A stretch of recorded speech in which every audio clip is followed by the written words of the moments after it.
but we think it's now appropriate to step back a little, do the strategic options study, perhaps make the thinking that we're doing a little more divergent, look at Yeah. possible trade-offs, look at things we perhaps didn't consider in sufficient detail in the PEA.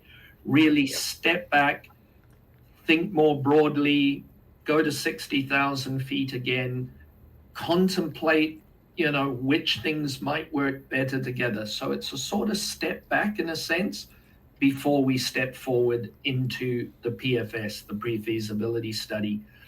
And to really have some of that third-party experience, the guys who are doing this optimization work for operating mines, expansion projects, new projects at all scales, because they're very connected with some of the trade-offs, including, for example, new technologies, electrification of mine fleets, and things that our project team perhaps doesn't have the same breadth of experience with. So this is, I think, a very opportune moment to just pull more experience in, incorporate this wealth of experience. But the critical thing with Whittle is they do this, they look at all the trade-offs, they test the potential hypotheses and changes in a link to a discounted cash flow model. It's a semi-real-time link. And so it's processing of multiple variables simultaneously.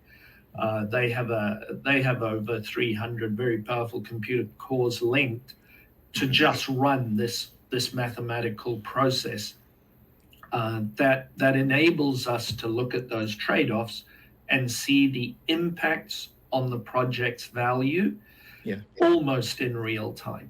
So we believe the time is now to do that piece of work. It's going to run through into September, October. Results will come through that period. This is not something that will culminate in a fundamental release of a detailed report. That is not what this will do.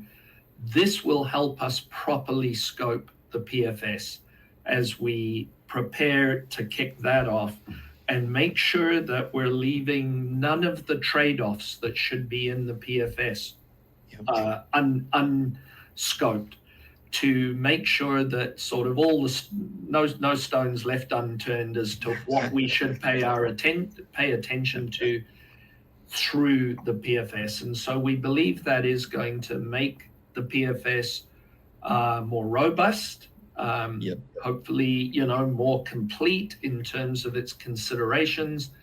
It will also make sure that as we mobilize to do PFS prep drilling, geotech drilling, hydrological drilling, that there are none of those small areas that we should pay attention to left unscoped.